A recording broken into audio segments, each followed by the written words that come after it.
शरद sir को तो गया होगा ना पैनल इनविटेशन। हाँ वो तो वही ग्रुप में है ना। तो पूछ रहे हैं। हाँ खुल रहा है। Yeah, just try moving the slides.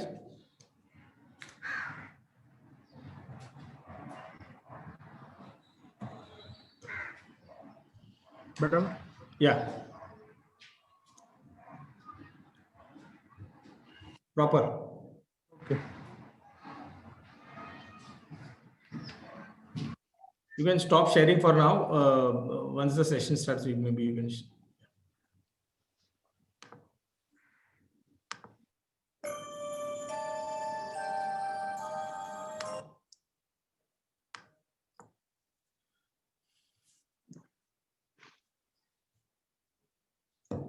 Sharad sir का इनवाइट चेक करना पड़ेगा।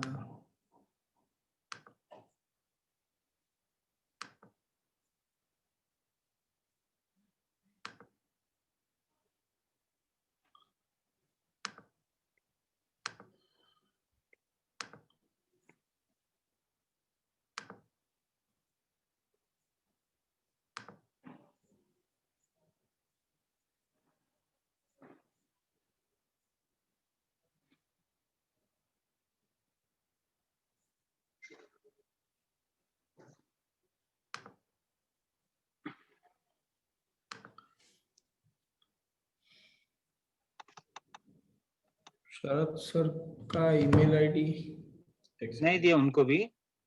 पता नहीं, वो पूछ रहे हैं ना।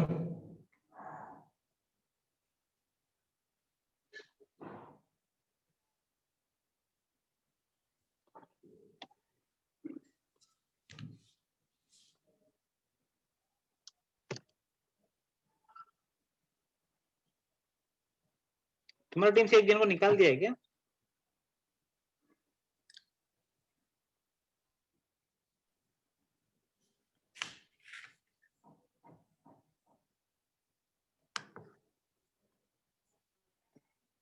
तो उनको वापस इनविटेशन भेजे शरद भाई को।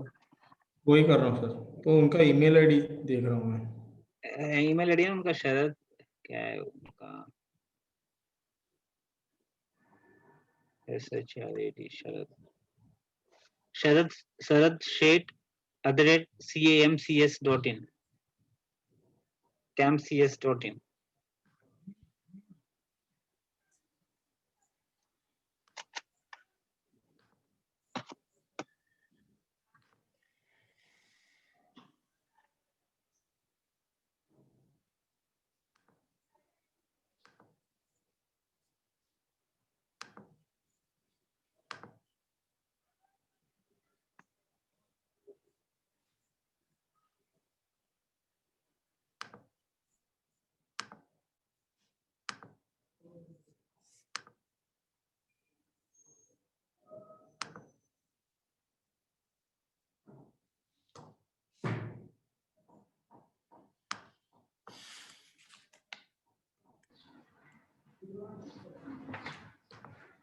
अटेंडेंस कितना रहता है जनरली?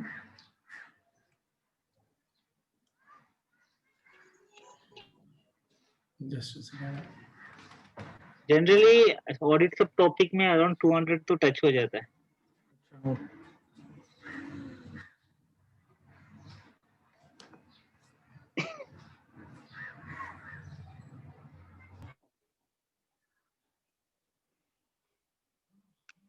मिल गया।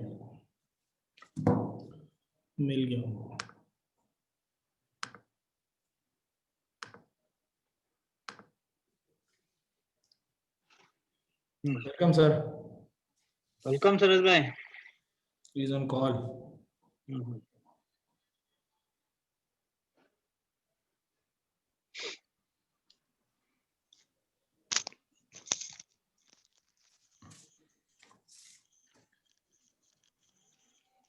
Hello. Hello, welcome sir. Yes, good evening. अच्छा, कौन क्या, what is whose role is whose, what क्या है आज का रोल? वो सब नहीं पूछने का सर, आप चेयर कर रहे हो बस। मेरे को टॉपिक ही मालूम नहीं, टॉपिक क्या है भाई? क्या पता है, ऑडिट है। हाँ, ऑडिट के ऊपर कुछ एग्जैक्ट क्या टॉपिक है? Audit practical approach. Practical approach to audit. Okay, 35th VCA में. હલો હા મળી ગયું હા ગઈકાલનું આવ્યું છે એ તો નોર્મલ એ તો પેનલનું ન આવે ને એ તો ઓલું આવે 1 કલાક પહેલા નથી આવ્યો રાજા એ ઓલું છે 358 નું રેગ્યુલર મીટિંગ નું અમને 358 નું તને કાલે દેખાડીશ તું જોજે 358 નું તમારું જે નોર્મલ બધાને ગયું હોય ને ઇન્વિટેશન ઈ જ છે પેનલ નું નથી સમજો hello sorry Sir, I will take the introduction and Vijay sir will do the. તો I love to chair मैं chair करता हूँ फिर who is introducing I will do the introduction, sir. Shreyas भाई ओके विजय भाई you will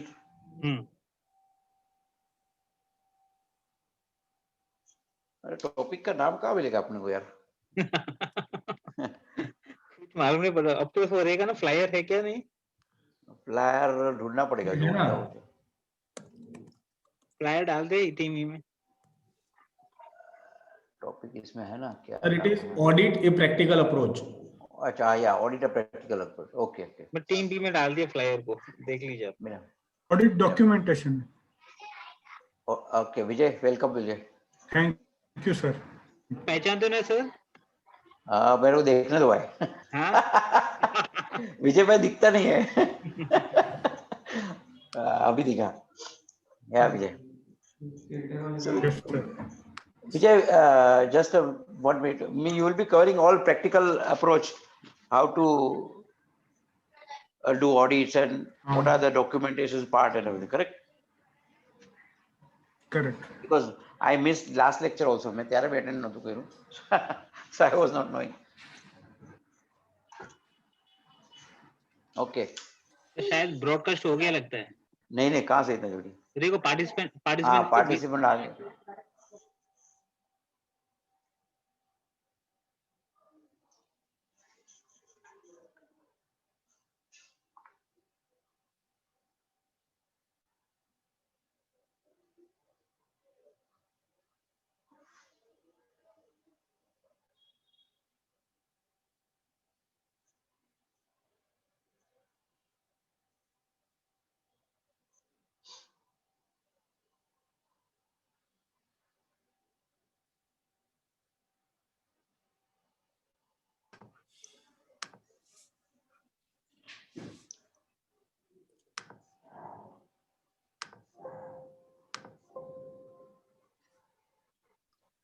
श्रेयस ब्रॉडकास्ट हो गया क्या?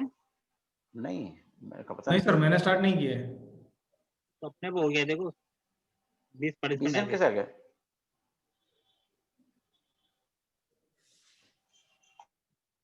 Some chat issue.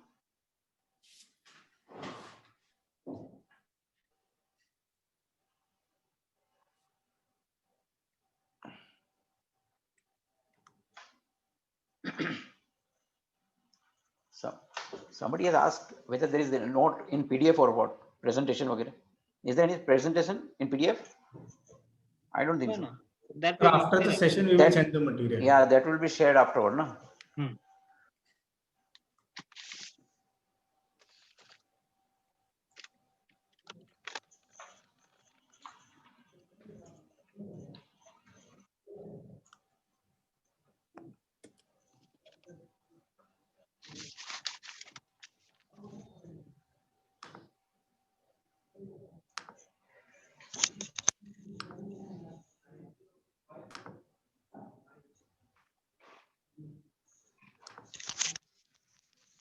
Shreyas, you are going to put it on air? क्या करने वाला?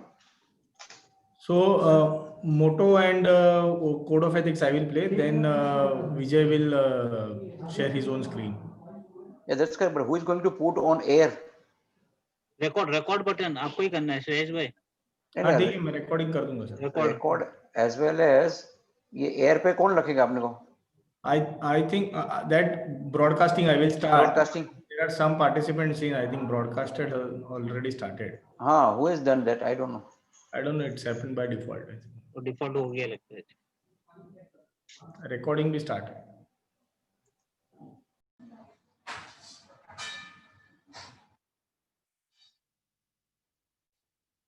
Now next slide is visible, Saraj sir. Yes, it is Yes, visible. visible. Another way to look at audit procedure is test of control and test of details. Apart from bifurcation of audit procedure of the earlier side, another way to look at it is test of control and test of details. So what are test of controls? Test of control is test of the controls placed by the client itself for running its organization or running its entity. The client places those control. Auditor does not place those control. But verifying or checking of effectiveness of that control comes into test of control. The example can be like if I'm verifying that company has authorized PO, that PO issued has been authorized by someone, that comes into test of controls. Goods received is not more than the quantity of ordered in PO. Then GRN vis-a-vis PO matching, that also comes under testing of controls. Another thing comes into testing of control, that whether before joining of the appointment, before joining by any employee, whether entity is issuing appointment letter or not. Those can be the test of control. So after joining, whether salary master is updated or not. So these points are test of control. I will check here. I have taken these 10 samples, and the new joinees, there will say 100 new joinees during the year. I have taken some sample of 10 to 15 new joinees, and I will check that after that new joinees were introduced in the company, whether salary master was updated or not. After every promotion, salary master was updated or not. So I am not testing the detail, but I am just testing the controls. So those comes in the TOC. And now coming to TOD. TOD, friends, is our nuts and bolts of audit, like vouching will be there, analytical procedure, subsequent testing. And so when we are checking the numbers, taking comfort on the numbers, these things come under TOD. So this is primary two bifurcation of audit procedures also. Now coming to various assertions in financial statement as well as in TOC and TOD procedures. Friends, whenever we disclose anything in the financial statement, we present anything in the financial statement. So we are making one or more assertions for sure. Suppose I say my trade receivable is at 10 crore rupees. If company says in its financial statement, its assertion, what is its assertion?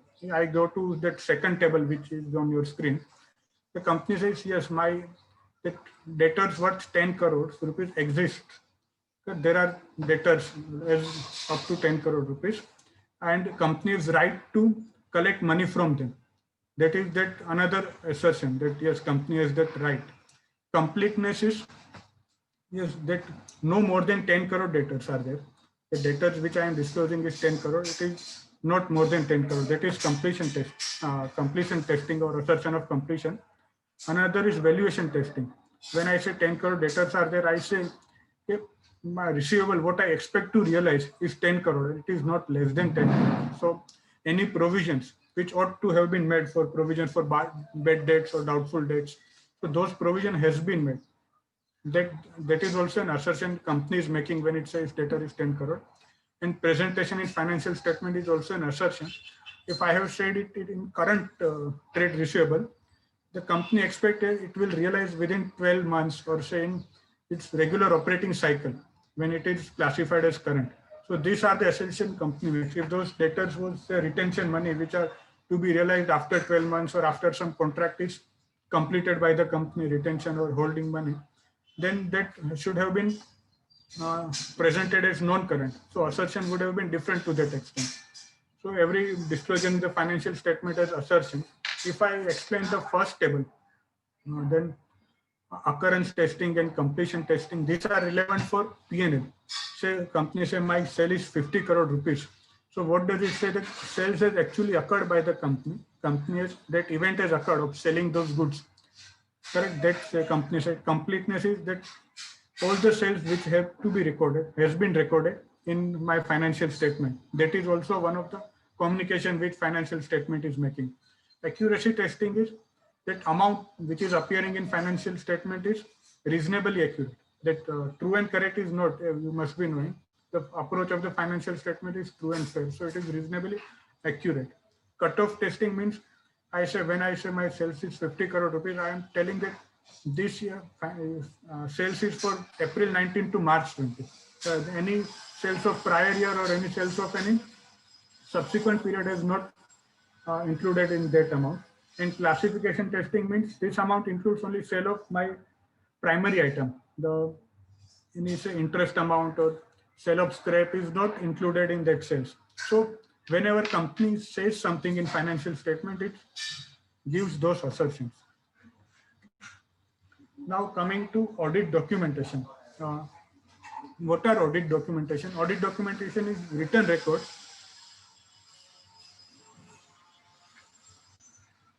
that auditor has done its audit, that audit has been performed. So most of us, many of us, it happens that we can get confused between audit evidence and audit papers and audit work paper. So audit evidence, friends, and audit work paper are two different things. Suppose if I am doing subsequent testing of my trade receivable, correct? So what I will do, say my trade receivable outstanding are this much amount, this much line item and this much amount. So I will check whether post April 2020, post 31st March 2020, what amount portion of the company is realized from that outstanding trade receivable, that is subsequent testing. And that bank statement, which I am verifying, from which I am verifying my subsequent receipt, excuse me, will not be my trade receivable, will not be my audit documentation. That will be my audit evidence. But my sheet from which I am doing that work, that my tabulation, that this much outstanding amount of debtor goes there, and this on this date I have realized this much amount, that table becomes my audit documentation. So there is primarily a difference between both. That difference to be kept in mind.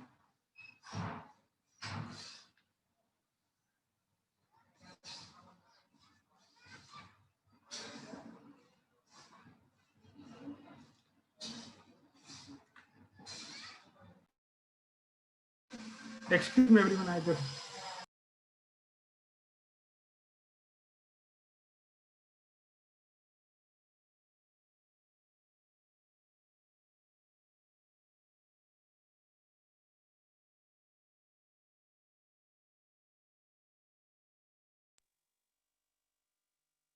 Apologies, there was some disturbance from my side, so I had to go.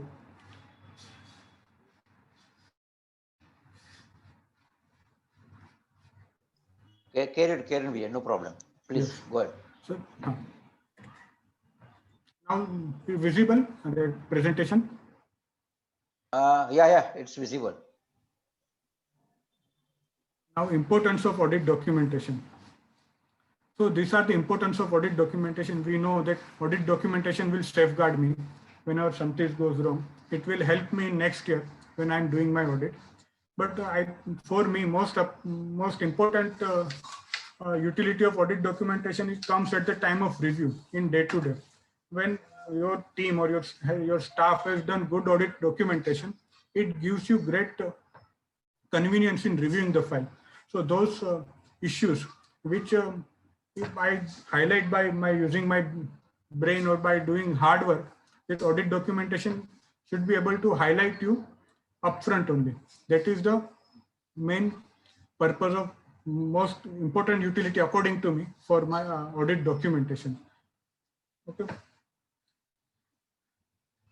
And how much audit documentation is necessary? What amount of audit documentation we should do? It very subjective matter, but generally everyone will agree that whenever size of the client or complexity of the business or risk of the business increases, that audit documentation, requirement of audit documentation increases accordingly. Now, we all have learned that there are two kinds of audit file, permanent audit file and current audit file. So what will be in both kind of files, both types of file? So in permanent audit file, as you can see, the master data of the company. So that MOA of the company, AOA of the company, that company exists, those details, company is relevant, primary certificate, not every certificate which it should have, it is in place. How company operates, that SOP of the company, and all those things, important legal document that companies document related to company's renewable property, if it is a real estate company, and all those things will be my permanent audit file. In current audit file, the details will be regarding my current year, which gives me comfort, or which derive from where I have derived, what work I have done to have a comfort on the numbers of current year. For example, those that for sales, for debtors, what procedure I have done for various line item of the balance sheet, those comes in my current audit file. Current year's manager representation letter, or any other documents or reports solely related to current years will come in current audit file. So these two important bifurcation is important in determining which kind of audit file any documentation should go. So now what should be a general structure of work paper? In this presentation, we will show you some sample of the work paper which we have done in our firm, but still what can be the standard structure of the work paper? That heading should be there, the firm's name, client's name, for which year it pertains. Then lead sheet, most of the audit documentation should have lead sheet. So lead sheet according to me is very important, because what comfort it gives, that the working on which I am doing my audit, the working is complete, is matching with my financial statements. That it is not more than or some less than the amount which is disclosed in the financial statement. That primary comfort is given by lead sheet. Then its disaggregation is given in lead sheet. So what will happen, that if lead sheet and financial statements amounts are not matching, then that audit staff, audit teams knows that yes, something is missing, something I still need to include in my workings. The debtors aging has been given. So in GL, debtors amount is different, and in aging total debtors amount is different. So lead sheet will throw out the differences, and audit team will inquire, okay, yes, please provide me revised aging summary that matches with my financial statement. Correct? So that is the purpose of lead sheet. Then purpose for what we are doing, we are doing say trade receivable, but for what purpose? Completion, existence, accuracy, valuation, and occurrence. All those things which I can explain to you in when we share those Excel files. So control tested with relevant assertions, work done, and legends. So what work we have done. So whether we have done subsequent testing, we have verified my audit confirmations, I have verified, I have done subsequent testing or recalculation. So work done is written in those audit documentation. And legends, that if that is file is in Excel, so we can easily give some color. Yes, the columns highlighted in yellow have been verified from opening, column highlighted in blue have been verified from confirmation, column highlighted in red is as per closing balance of the financial statement, which are matching with my financial statement. So this is general structure of the work paper. So this is that structure continues. Now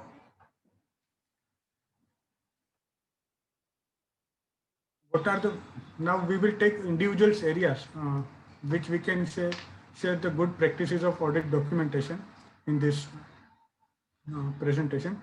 So first area which we are taking is purchase and consumption of material. So what area of financial statement does this impact? It impacts my in P&L, it impacts my cost of material consumed, increase, decrease in inventory, and changes in inventory. Those three first line item of expense side, that area of purchase and consumption of material impacts. In balance sheet side, it impacts inventory as well as trade payable also to certain extent. So this area, we should know, okay, when I'm doing area audit of particular area, in which side of balance sheet I'm playing with. That should be clear to auditor and audit team. So what data we can obtain? So it is on your screen, purchase register and sample invoice copies, purchase order, quotation for some sample content, and all those data we can obtain from client. And procedures are also there. We can do sampling from population, then verify supporting from sampling, and other testing, which we will see in Excel file, we can do on this purchase work paper. So I am sharing those Excel files.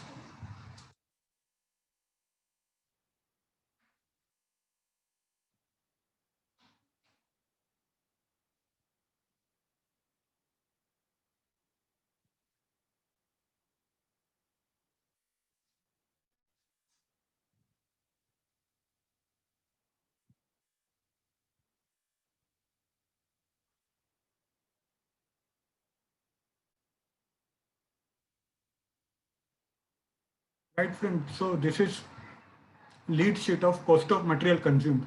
So as we discussed, there should be auditor name, client name for the year for which it is, area what we are auditing, then what work has been done in this. So generally audit lead sheet, wherever we are preparing lead sheet, that will have the first comfort will be that it is matching my working matching with my financial statement. Then in subsequent sheet, I will be doing my audit procedure. So here in particular company, there are these 4 units are there. Okay, that Waluj, Assam, Una, and CSO. So what we have arrived is, we have done, and that consumption we have verified with my balance sheet. Of course, we have gone in detail, which we can explain in subsequent slide, but that is our umbrella work that we have done. So for each and every this unit, this work has been done. So as what is the amount as per balance sheet is coming, and what is amount is coming as per my working that we have identified. So now coming from unit wise, there are 4 units of the company. From unit wise coming to the entity level, so my total consumption reduced my interdivisional transfer, and it came my cost of material consumed at company level as per working. And side by side, I have written as per financial statement also. There was some difference of 11 lakh. So that has been ignored, considering insignificant. Out of 77 crore of financial figures, assertion of 77 crore of cost of material consumed, the difference has been ignored. So that is one thing that has been done. Another thing is that has been done then, what is increase decrease in finance inventory and trade, that inventory of FG and inventory of WIP, that closing minus opening has been done here, and that has been compared with the financial statement, and that also has been matched with the financial statement. Now another, so as we discussed, lead sheet will have that overall balance sheet level things. So here we have done my consumption as well as my sales amount. We have done analytical procedure. What was consumption of current year as well as consumption of previous year, and what was the consumption ratio. So I can see that my consumption to my sales has reduced. So my profitability has increased by 7% during the year. So what can be the reason? That the reason that audit team has written that we need to inquire on the following aspect about the reason of this increase in my profitability vis-a-vis consumption during the year. There can be the reason can be increase in sales price. The reason can be improvement in yield by the company. That say in out of 100 kg of raw material, earlier company used to produce 75 kgs of finished goods. Now it is some process has been improved and it is producing 80 kgs of raw material, 80 kgs of finished goods from that 100 kg of raw material. So that also can increase in profitability, result in increase in profitability. That can be reduction in RM price also, raw material price, that also can increase in profitability, and my change in sales mix can also be there. So there can be various reason combination of this. So audit team should inquire on this. That is primary purpose of this work paper has been done. If this comes as in, if I am auditor or partner and if this comes to me, it gives me some basis, what I can do, what I can further inquire with my meeting with management. So if this has been done correctly, then it helps me a lot. Now coming to purchase work paper. So on next area is my purchase work paper. that what I am control I am testing when doing audit of purchase. That one of the control is purchase order is approved by authorized person. Another control which I am doing is purchase order GRN invoice quantity, that three-way matching is happening or not, whether payment is made within due date or not, and that goods which I am receiving is as per PO or not, and that correct accounting of that item that has been done here. And what assertion the company is checking is occurrence and accuracy, that yes, purchase has been occurred, PO has been placed, that events in the financial statement has occurred, that assertion we will come to a conclusion, yes, whether the company actually purchased those goods or not purchased those goods. This is our primary purpose of this, doing this audit of this purchase area. So what we have done, we have obtained purchase register from the client and bifurcated in three parts: intra-company purchase, intra-group purchase, outside party purchases. Then we have run the sample of those from those purchase register. And then we have done that audit purpose, that we have verified PO, we have verified purchase invoices, and whether those transactions, whether those receipt purchase are capital in nature or they are in revenue in nature, that check has been performed. And that quantity is appropriate or not. And then comes legend, friends. Whether my quantities, if I go in right hand side, there will be some colors. Yes, I have verified this invoice date, invoice number, party name, etc. from my invoice. Quantity, rate, amount has been verified from invoice. So that legend I have given. What I have verified from purchase order, that PO quantity and PO number has been verified from my purchase order. Then inward quantity and inward date has been verified from GRN. Correct? So this has been verified from GRN. And then circle completes when I do bank payment. So whether those payment has been made or not. So whenever I'm doing test of control, it generally happens that I complete full circle of the transaction from PO to payment to that party. So that has been done or not, that this audit documentation says. So these were the sample, and conclusion came non-adverse. Another thing which we can do in this consumption thing and purchase thing is goods in transit, GIT. So the purpose of this GIT audit can be the GIT appearing in financial statement is correct or not.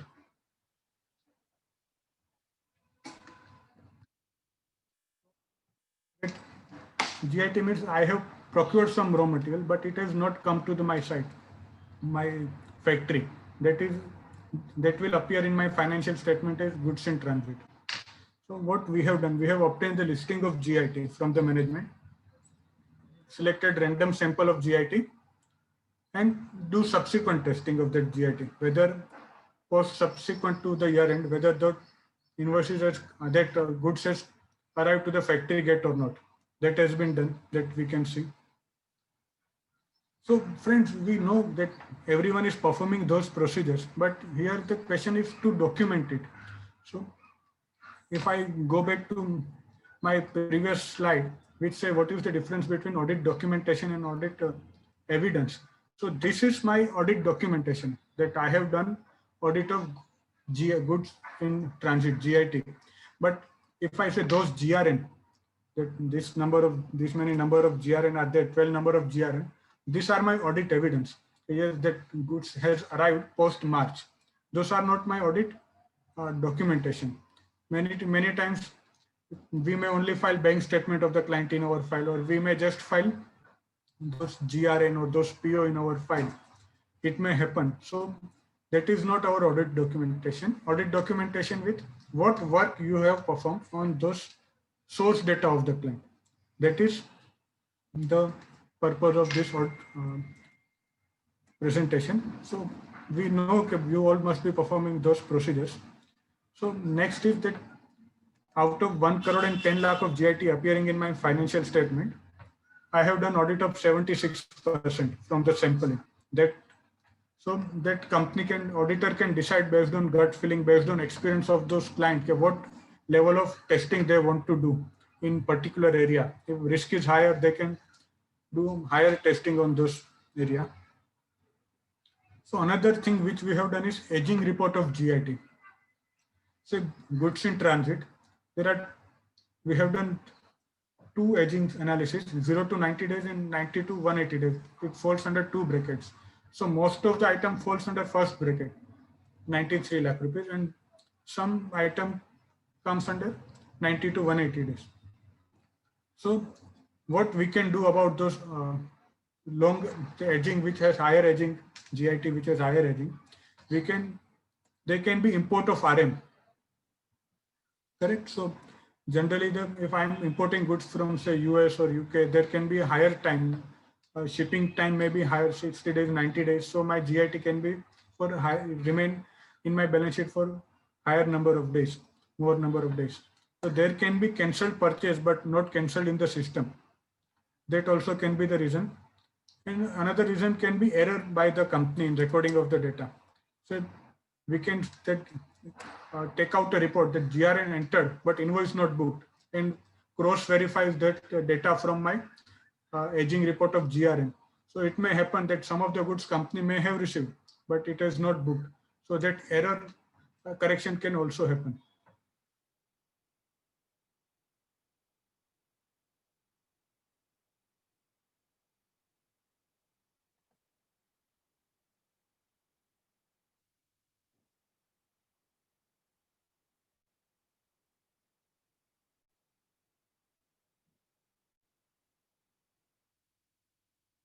Now coming to the presentation.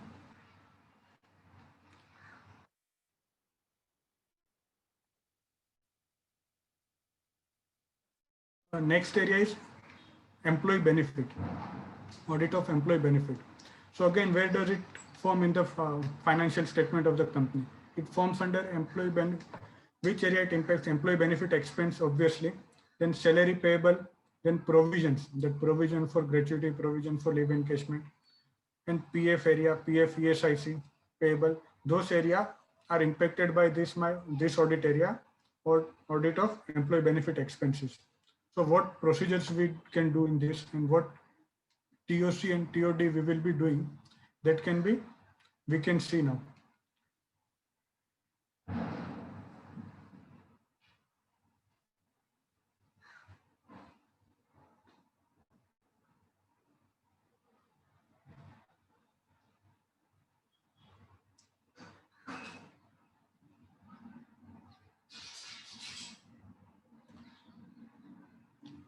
There is one question: how to ensure source to audit documentation. Yes, there are audit documentation. Again, sir, you are confusing between audit documentation and audit evidence. Audit documentation source will be auditor only.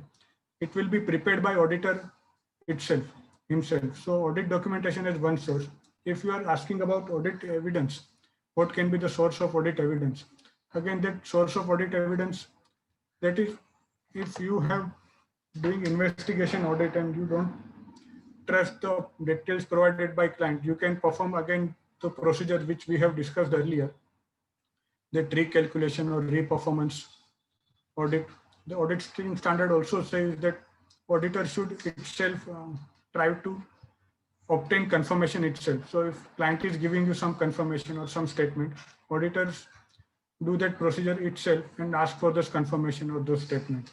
So that way we can do accuracy of that audit evidence. Source of audit evidence can be verified that way.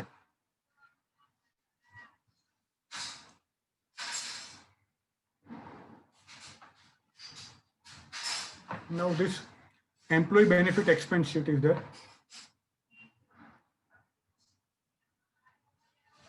So what is our purpose of audit of employee benefit expense? It is to ensure existence and accuracy of employee expenses, that salary expenses which is debited in my P&L account, that is correct or not, that I want to ensure.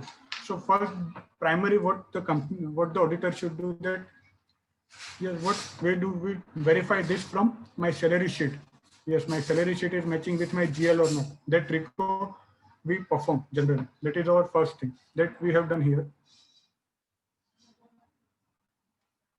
And as per work paper and as per that financial statement, what is the difference that we month on month total of my gross amount in salary register and my financial statement amount that we reconcile, and the difference, if the difference is significant, we may ask for the reason. That is primary thing we do in audit of employee benefit. Then provisions are also there. We will see in subsequent slide what we do, how we can document in better way the gratuity expenses, leave encashment provision as well as expenses, that we will see in subsequent slides. Yeah. Now important thing comes in walkthrough of my employee benefit expenses. So generally two-way walkthrough which we do in employee benefit expenses. One is that employee appointment and employee appointment level and employee termination level, and another is at attendance level, whether salary has not been paid more than the SSC has been, or the employee has attended the office or not. That two way of test of control we do generally. So important thing is, according to me, that important thing in test of controls in employee benefit is updation of master. Whenever any employee joins the company, then the master should be updated regularly. So within same month, it start getting payment with that its name is appearing in salary sheet. Whenever employee left the company, we should see that in next month, whether immediate next month, his name is not appearing in salary sheet. So that control is important. Another important thing is that appointment letter has been issued on timely basis, whether requisition for that employee was placed by particular department or not. And then first things come requisition, of course, whether that say your account CFO or that finance controller placed some requisition. That can be ideal procedure. Of course, it will depend on client to client, what is their procedure of recruitment. And all those procedures are in place or not. They will place requisition with HR department, then HR department will take interviews and issue appointment letter to the selected candidate. So next point comes whether appointment letter was issued or not. The next point comes when the employee joined the company, whether master was updated or not. Then from next month onward, that comes regularly salary was paid to him or not. Whenever any employee left the company, again that procedure happens in reverse way. Whenever employee left the company, his name was deleted from master or not. That is also very important procedure. What we have done here, that these are the name of the employees, then date of birth. We need for number of employees for which you are doing this walkthrough of test of control. It is important to take PAN card or Aadhaar card copy from HR department. Of course, they will have their resume copy from HR department. How it will help that any ghost employees are not there, correct? So that it will be very helpful in identifying if ghost employees are there, what is their designation, whether this appointment was approved at appropriate level or not. All those things we write here. So these are my test of controls. What will be his salary, and we verify this salary from subsequent months salary register. So these are test of details important we should do in my employee benefit auditing. Another important thing is provisioning of gratuity expense, provisioning of leave encashment. So here, first of all, we can do completeness testing, whether it is as per working and as per financial statement, GL recovery, as we said, whether it is matching or not. First, we do in every area. I think it is advisable to do this and then go ahead with working checking. Then it will be very helpful. Another thing is to check audit of data provided to actuary. That data is matching with my financial statement or not. If we see our actuarial report, there will be one table which will be giving yes, this data company has provided to actuary. So we should verify those data with my March year-ended salary statement, March or December, whatever. The number of employees, my total gross salary, my average past experience, average age of the employee, all those things are matching with finance my salary register or not. Otherwise, if input is incorrect to actuary, then gratuity report output will also be incorrect.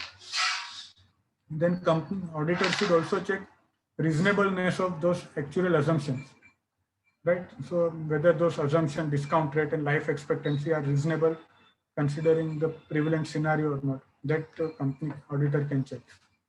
And by doing that, we should document that also. Yes, as per salary register this, as per actual report it was this. So it is matching. That work I have been done. Of course, we all are doing that work, but that should be documented.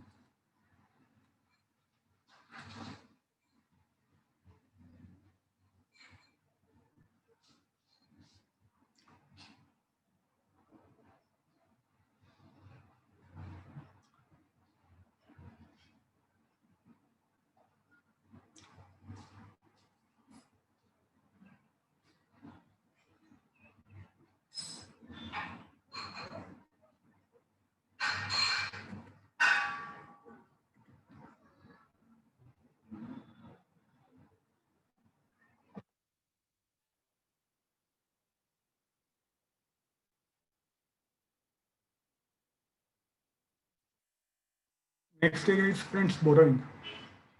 So when doing audit of borrowing, what area it will affect? It will affect, of course, borrowing it will affect. It will also affect finance cost of the company. Correct. So borrowing is such area, it will affect many things nowadays. It will also impact going concern also. If that borrowing is much higher than what is my net worth or what is my repayment capacity, then it may impact my net going concern also. It may impact my impairment testing. But this example has been framed doing plain vanilla testing, that yes, company is generally profit making company, regular company. Accordingly, we have not taken the difficult area of going concern as well as impairment of fixed asset.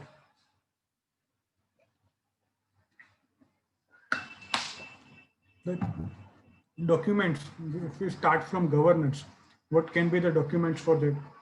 The company, the auditor can start verifying first from minutes itself. As we know, the Companies Act requires that borrowing should be pre-approved by Board of Directors. So whether that it was placed in minutes or not. If it was not placed, then borrowing may become ultra virus, and we can advise our client to do that in order, make the things correct. And then another things come, loan agreement or sanction letter of the company, registrar of charge, that we can verify. That register of charge is available from ROC website also, that we can verify. Interest working, we can do recomputation. Balance confirmation is important thing. And if some loan has been terminated during the year, I have fully repaid those loan, the company auditor can do obtain no due certificate of those loan also.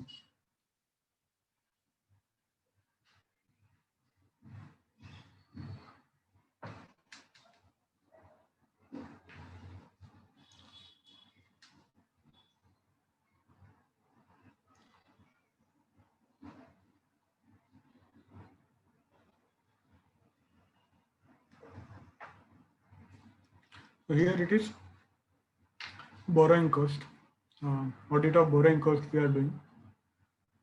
First is that what is my loan amount, right? That we have as per my GL and as per financial, whether they are matching or not. That usually it is now repeating. I am repeating myself that I match with my financial statement. Working and financial statement is matched. Interest also working and financial statement is matched. Now coming to borrowing. So borrowing is appearing in my financial statement, in my balance sheet. What are the procedures? That work paper can be prepared in that way, that what are the bank's name, what was the type of the loan, how I have classified it, what is the closing balance. I can also attach my confirmation here. So this become my audit documentation. So yes, I have performed this procedure. Now here it is, interest amount is there. So interest amount for which Here it is recomputation of interest. As we discussed earlier, one of the audit procedure is recalculation.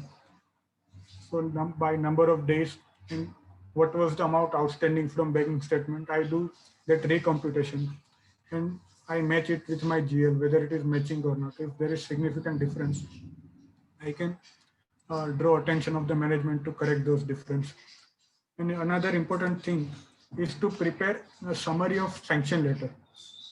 Yes, if whether company is following any covenants or not, if there is any breach of the covenants, all those things can be highlighted. If a review partner goes through this summary of sanction letter, many things can come into mind, what company may not be following or what disclosure has not been made.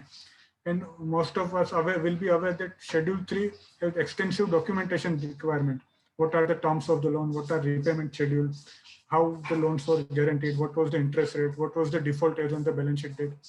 So all those things, it will not be possible to check by the auditor or by company to disclose those things without going through sanction letter. So summary of sanction letter is become very much important in doing audit of my borrowings.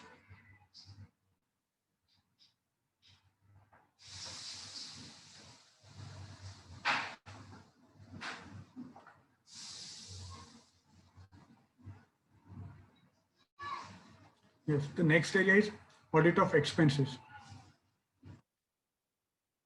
Their expense is very large term. It is one particular sides of P&L. One is income side and one is expenditure side. So we have carved out my employee benefit expenses.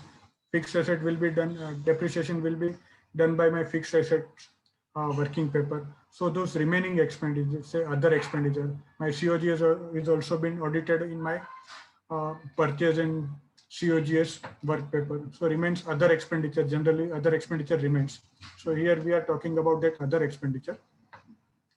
So what audit procedure we can do, what audit documentation we can do in my expenditure audit. Again, that of course one lead sheet will be there. An amount as per GL and amount as per balance sheet. What is the difference? If any difference is there, we at first end we should address those differences or tell client to rectify those differences. And what can be appropriate audit approach for doing this audit that I have highlighted here. The first expenditure is power and fuel. So what can be appropriate approach for audit of power and fuel? So first can be recurring checking, because this is recurring expenditure, and then we can obtain sample testing also by obtain sample of the few bills and verify it from GL. So that two things can be done, and of course analytical procedure we also can do.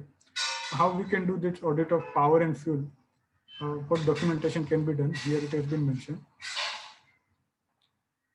So it will be that company can auditor can obtain summary of power and fuel expenditure in following manner. So of course auditor will be best judge, that audit partner or review partner, in what format he wants data, that he can write. Nowadays ERP or TeleR well equipped that it can throw some data, or after exporting we can do in Excel also through pivot or some another means that things can be achieved. So that data should be that format should be given in such a way that if any anomaly is there, it gets highlighted automatically. So if any your audit staff is preparing or your even article is preparing, then if it applies his mind, he himself will find some period. Yes, something is not wrong here, something is not correct here, something is wrong here. So say company has 3 units of 3 factories, and each factory has say this many number of electricity meters are there. So we can do tabulation of this my power and fuel expenditure in this manner. Okay, these are my expenditure, power and fuel expenditure for this unit and this meter, and this is matching with my financial statement. And so by preparing this, if any amount is not appearing in this table, or any amount is much lower or much higher, then if preparer, if it may be article or it may be accountant of the audit our client, then it will himself, things may trigger in his mind, yes, something is missing, let me pass rectification. entries. So our audit format can be designed in such a way. So here, that format that green highlighted, we have verified those samples. That on sampling basis, we have done verification. The company should make, auditor should make endeavor that for March and April, auditor can do thorough testing if possible. So just in order to do cutoff testing, so yes, that cutoff March 20 and April 19, that expenditure pertains to current year only, and no prior period expenditure has been booked, or no expenditure of current year has not been postponed to next year. So April and March is important, and in between we can do sampling. So analytical procedures, friends, it can be done in many ways. Of course, you as an auditor will be best judged to assess what analytical procedure you can do. Here, I think we can do year-on-year basis, say 19 versus 20. Then we can do manufacturing kg in respective month versus power and fuel cost. So in that way also we can do, if manufacturing was much higher in a particular month, then why financial that my power cost is not as increased to that extent. All those analytical procedure, all those we can raise management queries when we are sitting with the management guy, says CFO or director at the time of finalization. That query can be raised if this documentation is in place. Then repairs and maintenance, friends. Here also we can, I think we can do this bifurcation on the basis of recurring expenditure as well as non-recurring expenditure. So some company has given some AMCs for those some certain machineries. So these become recurring expenditure. And some, in case of breakdowns, there can be ad hoc expenditure incurred by the company. So that summary also can be presented in that way. If in recurring expenditure, the auditor will come to know, yes, whether companies double book some expenditure or short book some expenditure. In non-recurring expenditure, the auditor will come to know whether any capital nature of expenditure has been hit here or not. And then if for larger amount, we can go in detail. We can ask PO, purchase order and work order, and do what work has been performed, whether that was in capital nature or not, whether TDS was deducted or not, so that this detail become handy with the company at the time of scrutiny assessment also. So this that audit documentation can be designed in that way. Another thing can be a preparation recomputation. So the company has taken this many number of policies for various states. It can be fire policy, it can be marine transit policy. All those policies are there. So what are the period for which that policy becomes effective? And on that basis, we can identify what expenditure pertains to current year and what expenditure pertains to subsequent year. And we can recompute that prepaid expenditure which is appearing in the financial statement. So that audit procedures can be done.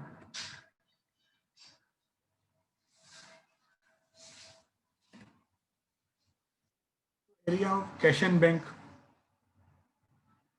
That cash and bank, although simple area, it becomes very important while doing audit.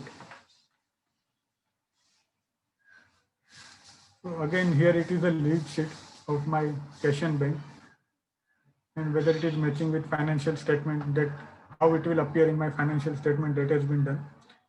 One important thing I would like to highlight is that we can prepare our bank reconciliation or do audit of our bank reconciliation statement in this format also.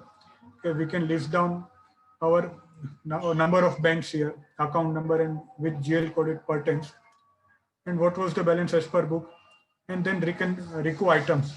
A check issued but not presented, check deposited but not clear, all those standard RECO items can be presented here. And we can do balance as per bank and balance as per confirmation. And if any difference is there, this can be highlighted. So this become my master. If this it can become my master. Yes, company has this many number of bank accounts. We are doing audit in such a manner. Completeness has been ensured. So if I go, for example, in one of those, so check issued but not presented for payment, that become my RECO item. So again, also in here, that summary comes of those items, check issued but not presented. 21,000 of check was there, which got cleared on 9th May. So whether we have verified subsequent bank statement, our audit staff writes, yes, I have verified. So that completes our circle.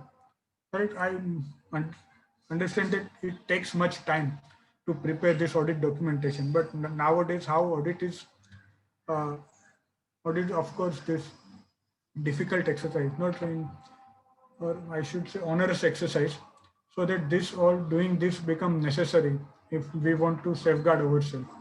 So friends, this is necessary to do audit documentation in best possible manner for your clients. That you are the best judge when you are doing that audit, what level of audit documentation should be there.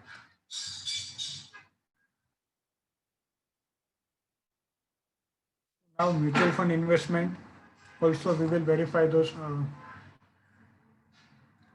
board resolutions, whether that investment does not become ultra virus. We will verify demat holding statement and we prepare that Excel file accordingly. So this go hand in hand, that not much will different, that area wise something will different, but as an auditor we need to highlight, or we need to devise format in such a way. I think friends, you will have idea from our earlier work paper which I have shared, what you can do when doing audit of some bigger clients, some medium clients, how to address those points, how to do documentation in better manner. These are some general points to be kept in mind. The audit, how to arrange audit work paper, what can be the formatting, that font size can be consistent, and all those things, of course, you will kept in mind when doing this audit. That is.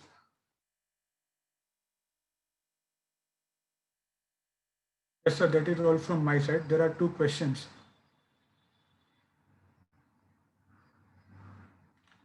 Another is, if LLP is closed in next financial year of audit, what to mention in audit note of for going concern? Yes, one thing which is to be kept in mind, that going concern is always an adjusting event. So here that question is of accounting standard, not only of audit, accounting standard as well as audit. So if we go to event occurring after balance sheet date, that accounting standard, and if something has happened subsequent to the year end, we will check whether that event happened after year end is adjusting event or non-adjusting event. So anything happens related to going concern, that becomes adjusting event, and that fact should be disclosed in the financial statement, and that fact, that thing should be highlighted in audit report. That is one SF 507, I think, which deals about going concern, material uncertainty related to going concern. Some different kind of format is there for audit of those kind of entities. And that format you can follow and give audit report and give disclosure in the financial statements accordingly.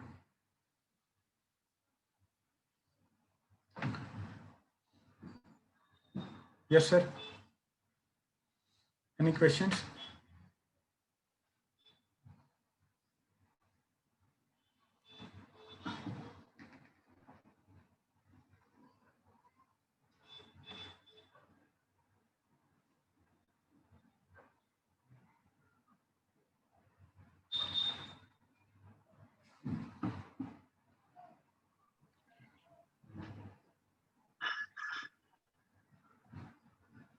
I think there are no more questions, I suppose. Yes, yes. You can continue with it. Yes, that was from my side.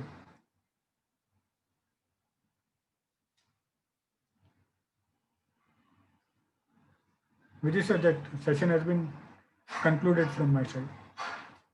Okay. Yeah. Hello. Thank you, Vijay. I think that one question was there for LLP. Have you covered it? Yes, I have addressed it live, sir. Okay. Sorry, I was not. Yeah.